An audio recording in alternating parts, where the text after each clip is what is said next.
오늘 우리에게 주시는 하나님의 말씀은 창세기 1장 1절 그리고 마태복음 10장 29절에서 31절까지의 말씀입니다.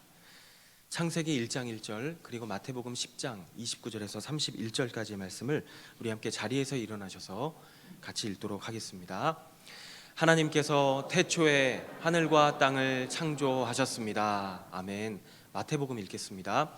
참새 2마리가 아싸리온 동전 1개에 팔리지 않느냐?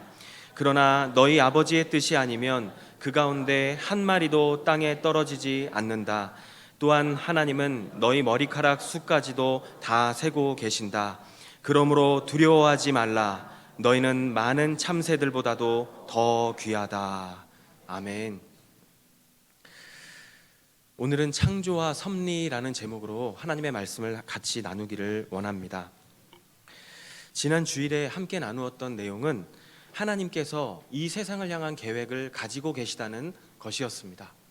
이 세상을 창조하시기 전부터 하나님은 우리를 선택하셔서 하나님의 자녀가 되게 하시고자 하는 그 계획을 가지고 계셨다라고 성경 말씀을 통해서 우리는 함께 살펴보았습니다. 그리고 오늘 함께 살펴보게 될 내용은 이 계획을 하나님께서 구체적으로 이루시기 위해서 세상을 창조하시기로 작정하셨다는 것입니다. 그리고 이 창조하신 세상을 창조만 하시고 그냥 두시는 것이 아니라 직접 하나님께서 다스리시기로 작정하셨다는 것입니다. 하나님께서 세상을 창조하시고 다스리시기로 작정하신 이유는 바로 하나님의 존재와 또 하나님의 영광을 온 세상에 드러내기를 원하셨기 때문입니다. 인간이 이러한 하나님의 창조 목적을 쉽게 인정하기 어려워하는 그러한 모습을 보이기도 합니다. 하나님의 이러한 하나님 자신을 드러내기 위해서 세상을 창조하시고 다스리시기로 작정하셨다. 이것이 거북스러운 이유는요, 하나님의 의도가 너무나 이기적이 아니냐라고 생각하기 때문입니다.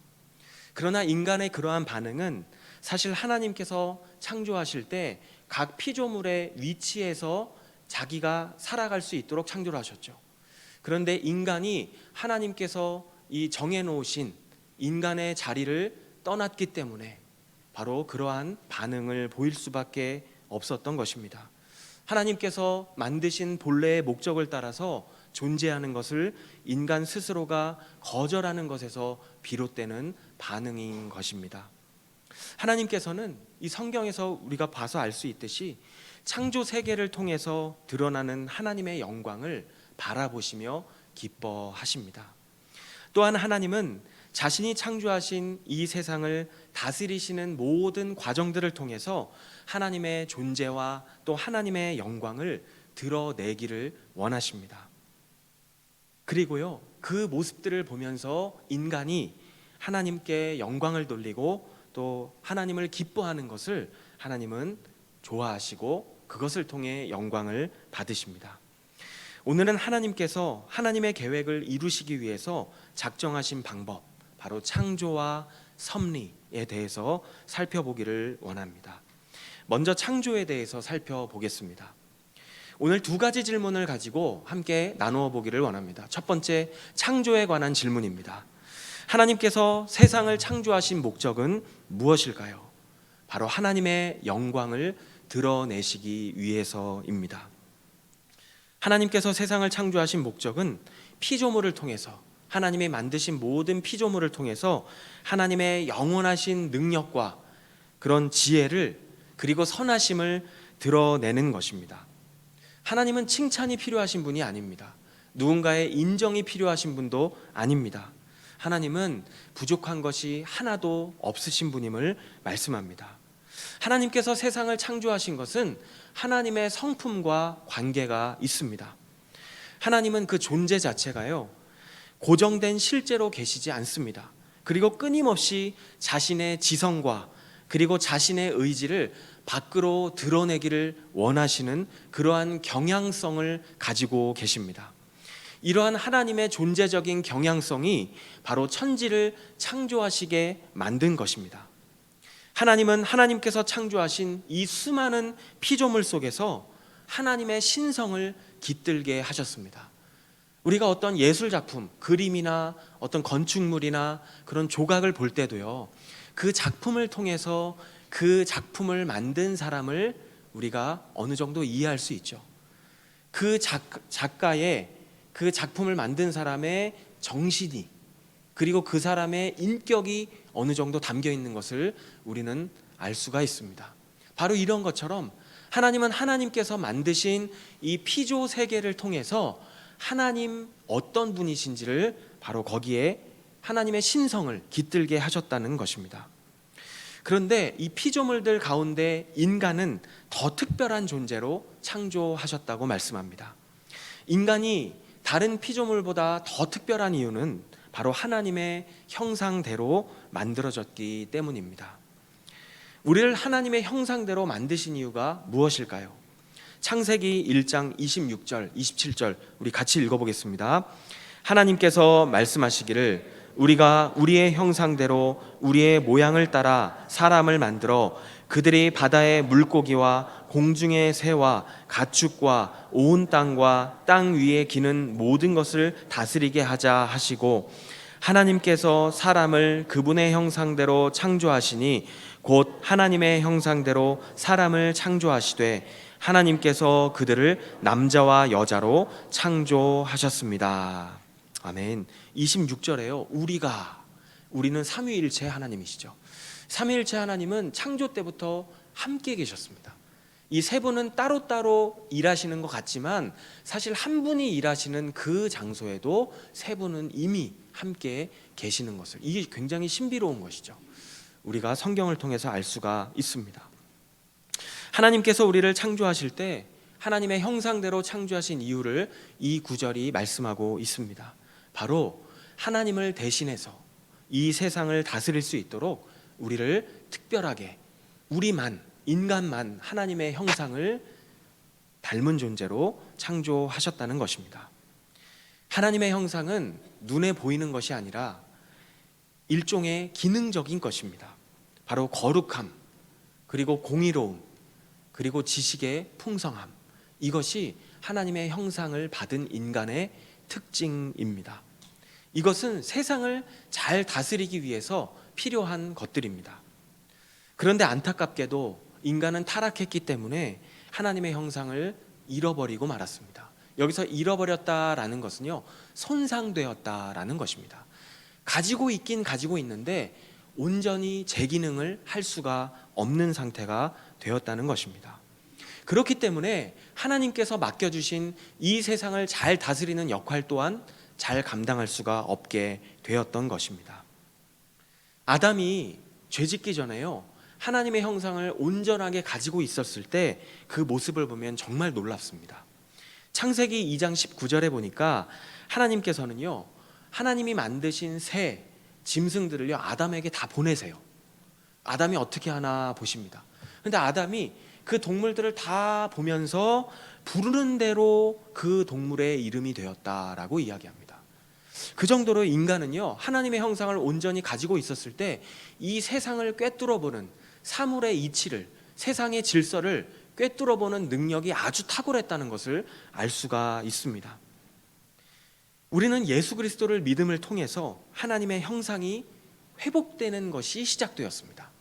지금도 우리는 그 형상이 완전히 회복되지는 않았습니다. 그러나 하나님 앞에 가는 그 순간까지 조금씩 그 형상을 회복해 가는 과정 속에 있습니다. 그리고 나중에 하나님 앞에 가게 되는 그날, 우리는 하나님의 형상이 완전히 회복되어진 우리의 모습을 보게 될 것입니다. 로마서 8장 29절과 30절 우리 같이 읽겠습니다. 하나님께서는 미리 아신 사람들을 자기 아들의 형상을 닮게 하시려고 또한 미리 정하셨습니다. 이는 그 아들이 많은 형제들 가운데 맏아들이 되게 하시기 위함입니다. 하나님께서는 미리 정하신 그들을 또한 부르시고 부르신 그들을 또한 의롭다 하시고 의롭다 하신 그들을 또한 영화롭게 하셨습니다. 아멘. 골로새서 3장 10절 읽겠습니다. 새 사람을 입으십시오. 이 새 사람은 자기를 창조하신 분의 형상을 따라 끊임없이 새로워져서 참 지식에 이르게 됩니다. 우리 인간은 하나님의 형상이 완전히 회복되었을 때 하나님이 보시기 원하는 모습이 그거예요. 하나님의 형상이 완벽하게 회복되었을 때요, 이 세상 어떤 피조물보다 탁월한 모습, 정말 하나님이 보실 때 그 하나님의 영광이 너무나 찬란하게 드러나는 그런 존재가 바로 우리 인간인 것입니다. 그 모습이 회복되었을 때요, 하나님은 우리를 보시며 너무나 기뻐하신다는 것입니다. 왜냐하면 하나님의 영광이 우리의 모습 안에 완벽하게 드러나고 있기 때문입니다. 그러니까요, 창세기에 보면 다른 모든 피조물들을 만드실 때 보시기에 좋았더라 이렇게 말씀하시거든요. 그런데 인간까지 다 만드시고 나서 어떻게 말씀하십니까? 보시기에 심히 좋았더라. 이게 바로 우리 인간이라는 것이죠. 우리 좌우 앞뒤 사람 바라보시면서 이렇게 한번 나눠볼까요? 아, 보니까 명품이시네요. 한번 나누겠습니다. 예, 보니까 참 명품이십니다. 예, 인정하기 싫으신가요? 예, 우리는 그렇게 만들어진 존재입니다. 믿으십니까? 예, 그리고 우리는 그 하나님의 형상의 회복을 위해서요, 지금도 조금씩 회복되는 모습 가운데 있다는 것입니다. 하나님께서 사실 타락하고 하나님의 형상을 손상된 모습으로 그렇게 잃어버린 우리를 구원해 주시고 하나님의 자녀로 만들어 주신 이유는 바로 말씀드렸던 것처럼 궁극적인 그 하나님의 형상의 회복을 원하시기 때문입니다. 그렇게 찬란하게 하나님의 영광을 드러내는 것이 우리를 창조하신 목적이라고 성경은 우리에게 말씀하고 있습니다. 하나님은 이 세상을 창조하시고 나서 가만히 그냥 지켜보고 계시는 분이 아닙니다. 그러니까 타락한 우리의 형상도 회복하시고자 지금도 다스리고 계시는 것이죠. 영광스러운 이러한 하나님의 계획을 이루어 가시기 위해서 하나님은 지금도 이 세상을 다스리고 계십니다. 두 번째 생각해 볼 부분은 이것입니다. 하나님께서 세상을 다스리는 방법은 무엇일까요? 하나님께서 세상을 다스리시는 방법은 하나님의 깊으신 뜻과 섭리로 우리를 이 세상을 다스리신다는 것입니다. 섭리라는 단어의 뜻은 자신의 뜻대로 유지하고 다스리는 것입니다. 자, 섭리는요, 다시 한번요, 자신의 뜻대로 유지한다라는 것은 보존한다, 지킨다라는 뜻입니다. 그리고 다스리는 것입니다. 하나님은 지금 이 순간에도요, 눈에 보이지 않지만 하나님의 뜻대로 세상을 보존하시고 지키시고요, 다스리고 계십니다. 하나님께서 지키시고 보존하시지 않으면요, 세상은 망할 수밖에 없습니다. 좀 표현이 그렇지만요, 하나님이 파도가 야, 너 거기까지만 와라 라고 말씀하시고 보존하시지 않으면 물이 넘칠 수밖에 없겠죠. 하나님께서 야, 별아, 태양아, 달아, 너는 그 자리에 있어라 라고 말씀하시지 않으면 이 세상은 뒤죽박죽되고 충돌할 수밖에 없을 것입니다. 하나님은 지금도 이 세상을 보존하시고 유지하시고 계십니다. 그리고 하나님은 하나님의 뜻대로 이 세상을 다스리시고 계십니다. 그런데 하나님의 뜻, 이 다스리시는 뜻을요, 우리가 확실하게 정리를 하지 않으면 혼란스러울 수밖에 없습니다. 자, 그래서 하나님의 뜻을 두 가지로 살펴보기를 원합니다. 첫 번째로 하나님은요, 하나님의 정하신 뜻대로 다스리십니다. 그리고 두 번째는요, 하나님께서 허락하신 뜻대로 또한 다스리고 계십니다. 이 두 가지 개념을 잘 이해할 필요가 있습니다. 정리하는 것이 쉽지가 않았습니다. 굉장히 어려운 부분이거든요. 첫 번째, 하나님께서 정하신 뜻은 이 세상이 끝날 때까지 변하지 않는 그런 계획을 말합니다. 하나님은 최고의 능력을 가지신 주권자이십니다. 그렇기 때문에요, 누구도 하나님의 뜻을 간섭할 수가 없습니다. 하나님이 그냥 작정하시고 결심하시면요, 어떠한 방해가 있어도 그대로 이루어집니다. 왜냐하면 하나님의 그 작정은 엄청난 능력에 기반하고 있기 때문입니다. 그렇기 때문에 이사야 일단 14장 24절 같이 읽겠습니다. 만군의 여호와께서 맹세에 말씀하셨다. 기필코 내가 계획한 대로 되고 내가 작정한 그대로 이루어질 것이다. 그렇기 때문에 하나님은요, 하나님의 뜻을 정하셨습니다. 하나님이 어떤 뜻들을 정하셨는지를 대표적으로 두 가지를 생각해 보겠습니다. 첫 번째로 우주의 시작과 끝을 작정하셨습니다. 하나님께서 자신을 소개하시는 장면이 성경 곳곳에 나오고 있습니다. 그런데 요한계시록에 보면 하나님은 자신을 이렇게 소개하고 계십니다. 요한계시록 22장 13절 같이 읽겠습니다. 나는 알파와 오메가요, 처음과 마지막이요, 시작과 끝이다. 아멘. 알파와 오메가는 영어의 A와 Z, 이것을 말하죠. 이 고대 그리스어의 알파벳의 가장 첫 글자와 마지막 글자가 바로 알파와 오메가입니다. 그러니까 이렇게 하나님께서 말씀하신 이유는 하나님께서 우주와 관련된 모든 이야기의 시작과 끝이 된다는 것을 알려주시기 위해서입니다. 이 세상이 하나님과 함께 시작되었고 또 하나님과 함께 끝나게 될 것이다 라는 것을 말씀하기 원하시는 것입니다. 오늘날 사람들은 이 종말, 이 우주의 끝날이 언제 올지에 대해서 굉장히 많은 관심을 가지고 있습니다. 사실 교회 안에서도 많은 분들이 언제 이 세상의 끝날이 올 것이냐, 이것에 대해서 많은 관심을 가지고 있습니다. 그런데 성경에 보면 예수님도 말씀하시죠. 그때와 그 시기는 언제인지 나도 모른다. 사실 이 표현은요, 굉장히 우리의 입장에서 말씀하신 것입니다. 하나님은 아시죠? 그런데요, 그 정도로 예수님도 그렇게 말씀하실 정도로 그것보다도 다른 것에도 관심을 가져야 한다는 것을 말씀하시는 것이죠. 그것은 무엇이냐면요, 정말 중요한 것은 종말의 때와 시기가 아니라 거기에 초점을 맞추지 말고 종말을 준비하며 살아가는 것에 초점을 맞춰야 한다라는 것입니다. 자, 사도행전 1장 7절을 같이 읽겠습니다. 예수께서 그들에게 말씀하셨습니다. 그날과 그때는 아버지께서 자신의 권세로 정하셨으니 너희가 알 것이 아니다. 이렇게 말씀하셨죠. 그러면서 누가복음 21장 36절에 이렇게 말씀하십니다. 같이 읽겠습니다. 그러므로 너희는 앞으로 일어날 이 모든 일을 피하고 또 인자 앞에 설 수 있도록 기도하면서 항상 깨어 있으라. 예수님은 이렇게 말씀하셨습니다. 예수님의 가르침은요, 때와 시기가 언제냐 거기에 우리의 관심의 초점을 맞추며 사는 것이 아니라 준비하며, 그날이 언제 올지 모르기 때문에 그 날을 항상 준비하며 사는 것에 삶의 초점을 맞춰라 라고 말씀을 하고 있습니다.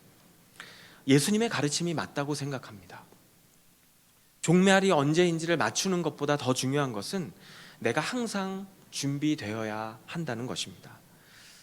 왜냐하면요, 이 우주적인 종말, 이 세상의 끝날이 오기 전에 사실 우리는 개인적인 종말을 먼저 맞이할 수 있기 때문입니다. 이 개인적인 종말은 내가 이 세상을 떠나는 것이죠. 세상에 온 것에는 순서가 있어요. 그런데 세상을 떠나는 것에는 순서가 없습니다. 우리는 언제 각자가 인생의 마지막을 맞이하게 될지 아무도 모릅니다. 그렇기 때문에 잊지 말아야 할 중요한 사실은 누구에게나 인생의 마지막 순간이 찾아온다는 것입니다. 이것이 모두에게 정해놓으신 뜻입니다. 처음과 끝이 있다. 이 세상의 처음과 끝이 반드시 있다. 이것은 하나님의 정하신 뜻입니다. 두 번째로 하나님께서 정하신 뜻은 최후 심판과 구원 계획입니다. 이것도 하나님께서 작정하셨기 때문에 누구나 피할 수가 없습니다. 우리가 아는 것처럼 우리는 누구나 이 세상을 떠나게 되어 있습니다. 그런데 문제는 이 세상에서의 죽음이 끝이 아니라는 것입니다. 성경은 우리가 죽으면 모든 사람이 하나님 앞에서 심판을 받게 될 것이라고 말씀합니다. 전도서 12장 14절 같이 읽겠습니다. 하나님께서는 선악간의 모든 행위를 그 숨은 일까지도 낱낱이 심판하신다. 우리가 죽으면 하나님 앞에 심판을 받게 될 것이라고 말씀합니다. 하나님께서 작정하셨기 때문에 아무도 피할 수가 없다는 것입니다.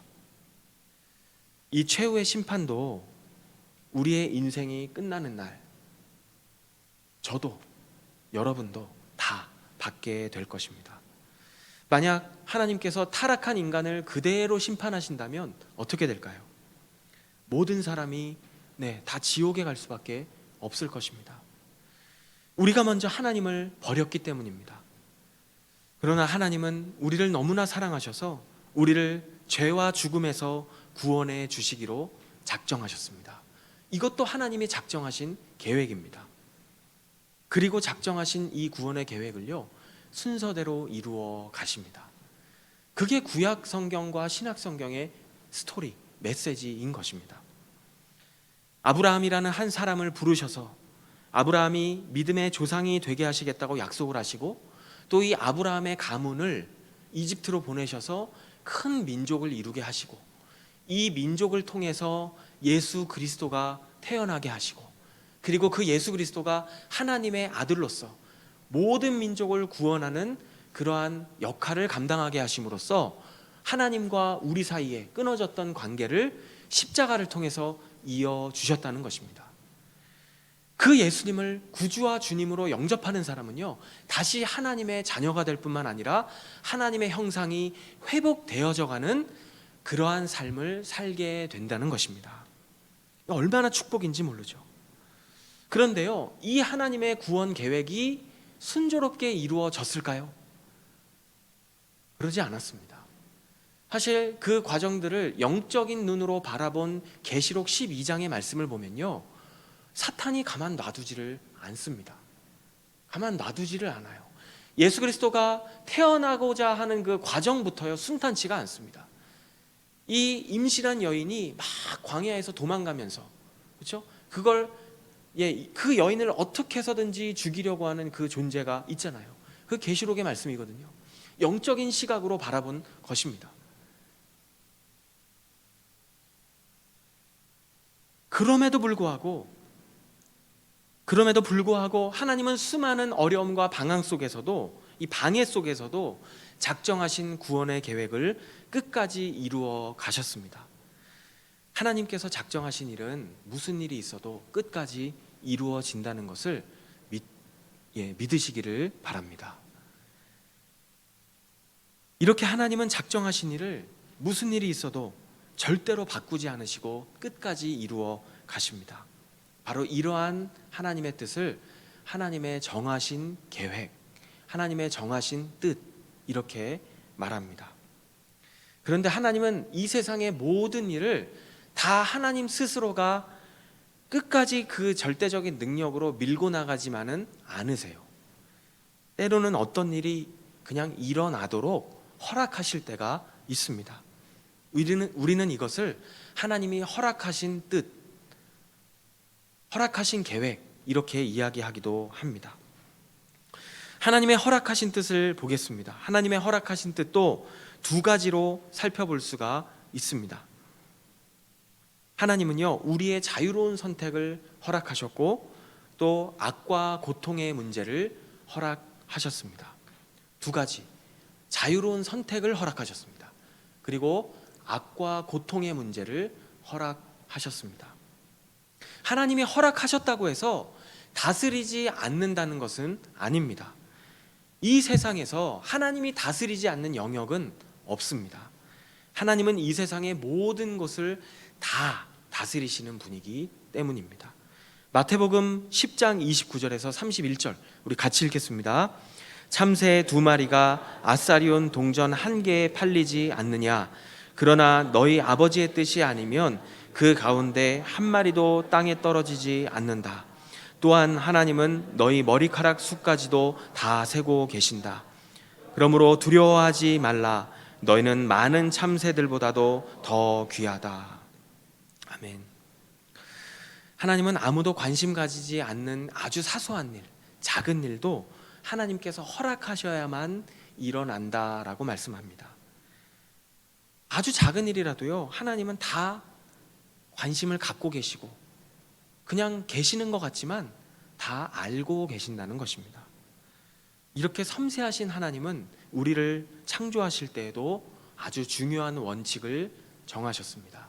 그 허락하신 뜻을 두 가지로 살펴봅니다. 첫 번째, 자유로운 선택을 허락하셨습니다.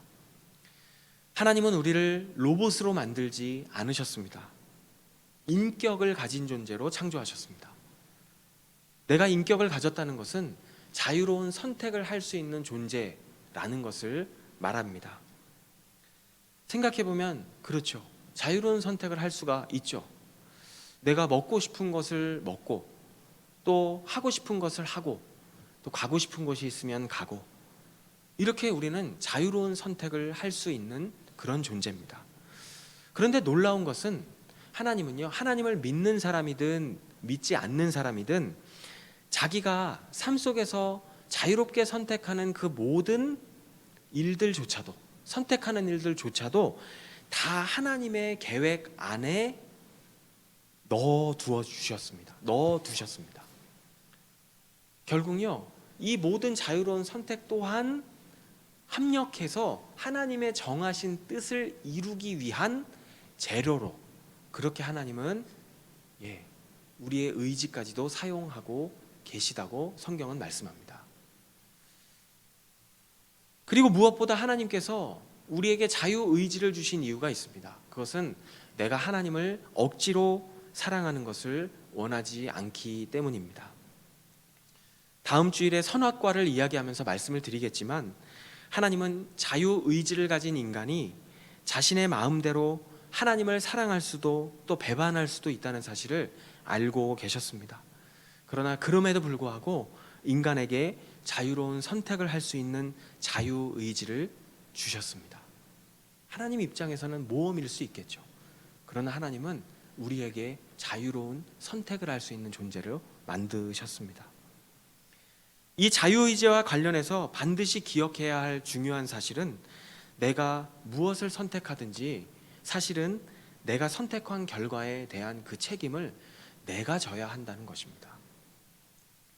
우리가 아는 것처럼 인간은 하나님을 배반하는 잘못된 선택으로 인해서 결과에 대한 책임을 져야 하는 불행한 상태가 되었습니다. 영원히 고통 속에서 살아갈 수밖에 없는 상태가 되었습니다. 사실 인간이 혼자 하나님을 배반한 것은 아니죠. 창세기에 보면 인간을 유혹하고 부추겨서 하나님을 배반하게 만든 존재가 있습니다. 사탄이죠. 그러나 결정은 인간 스스로가 한 것입니다. 결국 인간이 하나님과의 관계를 깨버리고 하나님을 버렸기 때문에 이 땅에서부터 우리의 삶에 고통이라는 것이 찾아오게 되었습니다. 이 고통은요, 이 고통의 문제로 넘어가 보겠습니다. 하나님께서 악과 고통을 허락하셨다고 말씀하셨죠. 인간 스스로가 만들어낸 것이 바로 고통입니다. 하나님을 떠났기 때문에 만들어진 것입니다. 그런데 우리는 살면서요, 이런 생각을 할 때가 있습니다. 내가 왜 이러한 고통을 겪어야 되지? 내가 왜 이렇게 힘든 일을 겪어야 되는가? 내가 예수를 믿고 지금 신앙생활을 하고 있음에도 불구하고 나는 믿음을 가진 사람인데 왜 내 삶에서 고난과 고통이 사라지지 않을까? 그 이유는 하나님께서 고통과 고난을 그냥 놔두시기로 작정하셨기 때문입니다. 내 삶에 고통과 고난이 찾아오는 것도 힘든데 또 나를 힘들게 하는 존재가 있죠. 제가 뭐라고 말씀드렸습니까? 악과 고통이라고 말씀드렸습니다. 이 고통은 고난을 이야기하죠. 그런데 내 삶을 또 힘들게 하는 것이 바로 악의 문제입니다. 사탄은 하나님을 믿는 사람들, 믿지 않는 사람들도 괴롭히긴 합니다. 성경에 보면 귀신 들린 사람이 여종이 그 귀신의 능력으로 막 예언을 하는 장면도 나오고, 귀신 들린 사람이 무덤 사이에서 막 이상한 행동을 하면서 왔다 갔다 하는 장면들도 나옵니다. 그렇게 사탄은요, 믿지 않는 사람조차도 그렇게 사로잡고 괴롭히는 일도 합니다. 믿지 않는 사람뿐만 아니라 믿는 사람까지도 힘들게 하는 존재가 바로 사탄입니다. 믿는 사람을 더 괴롭히고 핍박합니다. 그런데 하나님은 이 사탄의 활동도 그냥 놔두시기도 합니다. 하나님이 힘이 없어서가 아닌 것이죠. 이 사탄의 운명은 어떻습니까? 사탄의 운명은 하나님께서 만들어 놓으신 무저갱이라고 하는 지옥이 있습니다. 여기에 들어가도록 예정이 되어 있습니다. 이것이 하나님의 정하신 뜻이고 또 사탄의 운명이라고 성경은 말씀하고 있습니다. 하나님께서 지금까지 이런 사탄의 활동과 또 고난의 문제를 허락하시는 이유는 무엇일까요? 내 안에 하나님을 향한 진짜 믿음이 있는가? 이것을 보시기 원한다는 것입니다.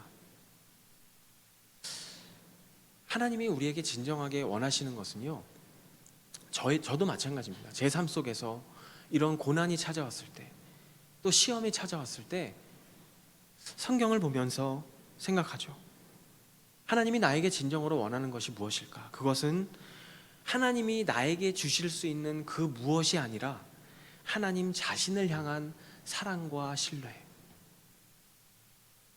내가 어렵고 힘들어도 하나님 그분만을 향한 사랑과 신뢰를 내가 가지고 계속해서 살아갈 수 있는가? 하나님은 그것을 원하고 계시다는 것입니다.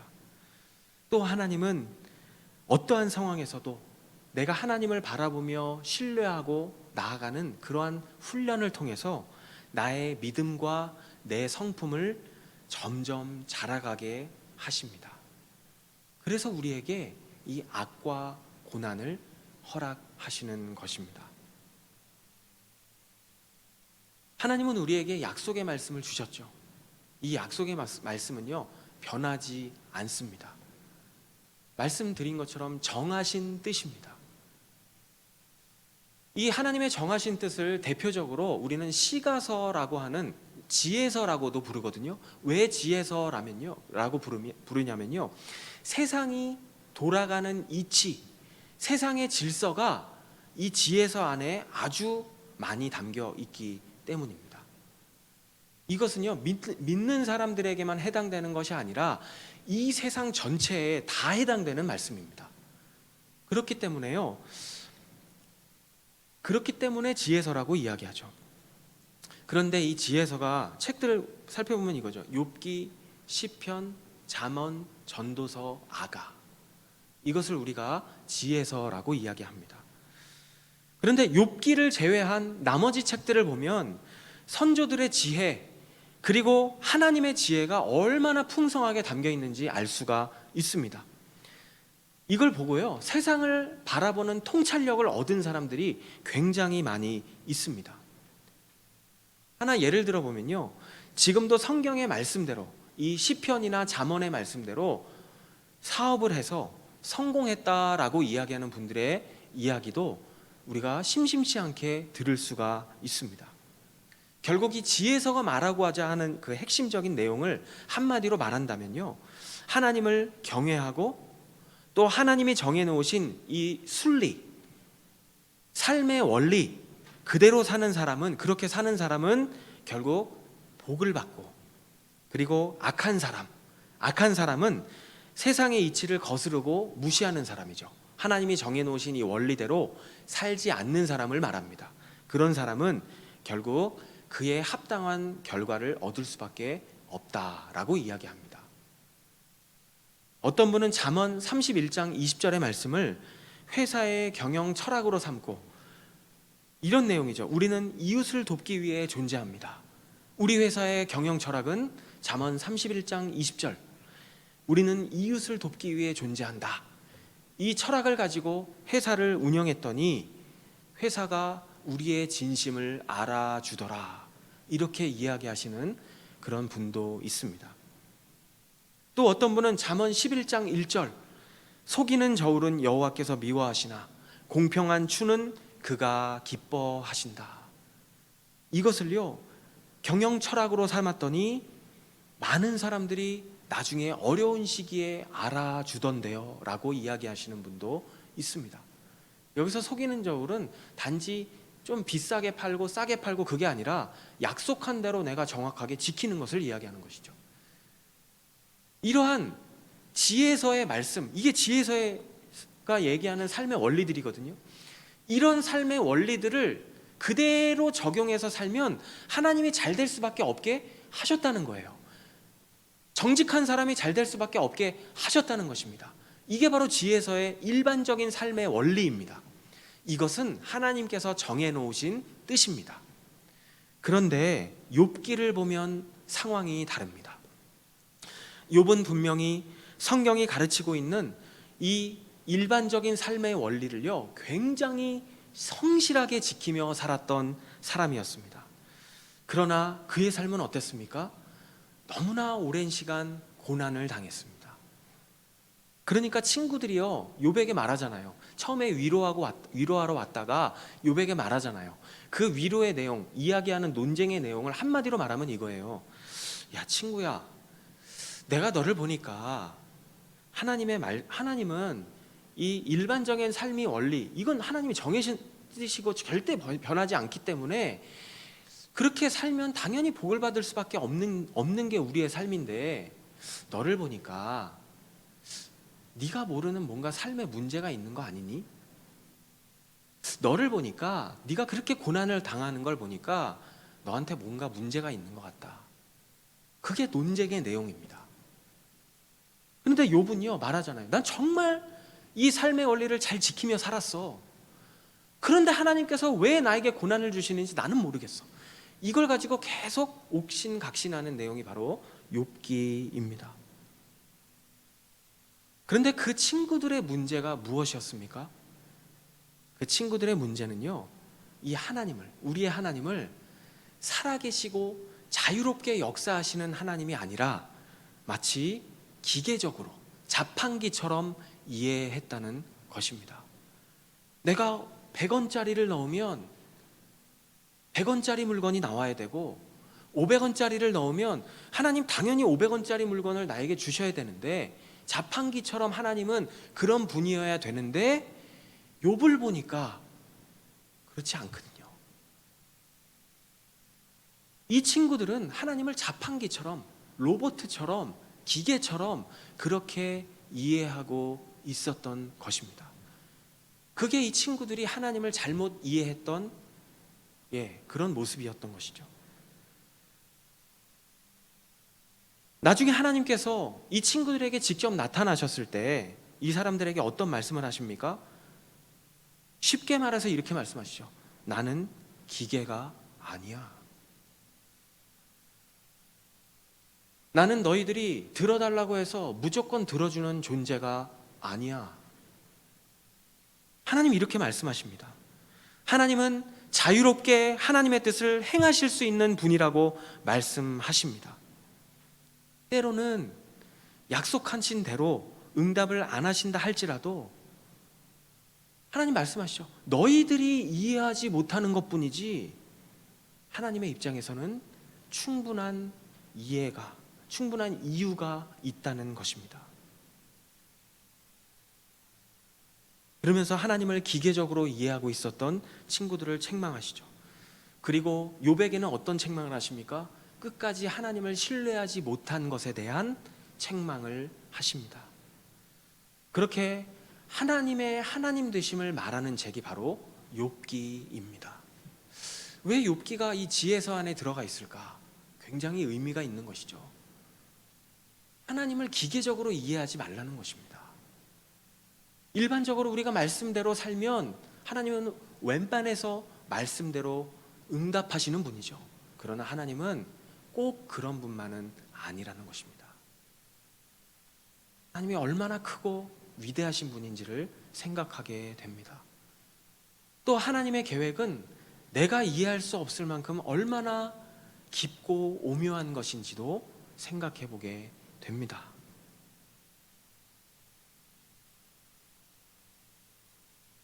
그러나 분명한 것은 하나님은 예외적인 이러한 시간들조차 하나님께서 정해놓으신 선하신 계획을 위해서 사용하고 계시다는 사실입니다. 하나님의 허락하신 뜻은 결국 하나님의 정하신 뜻 안에 있고, 하나님이 허락하신 뜻도 하나님의 정하신 뜻을 이루어 가시는 재료로 사용하고 계시다는 것입니다.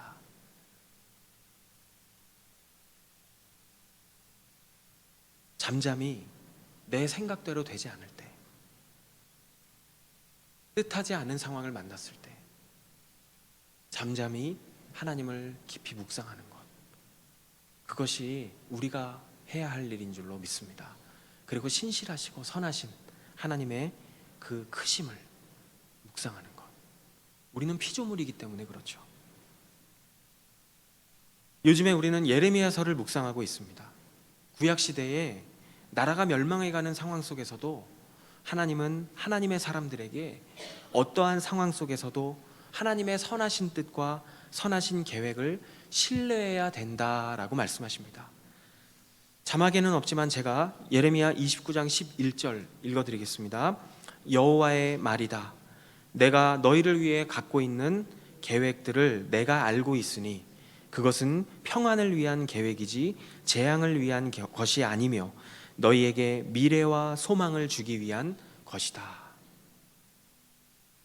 하나님의 정하신 계획은 결국 우리에게 좋은 것이며 우리에게 소망과 미래를 주기 위한 것이라고 말씀합니다.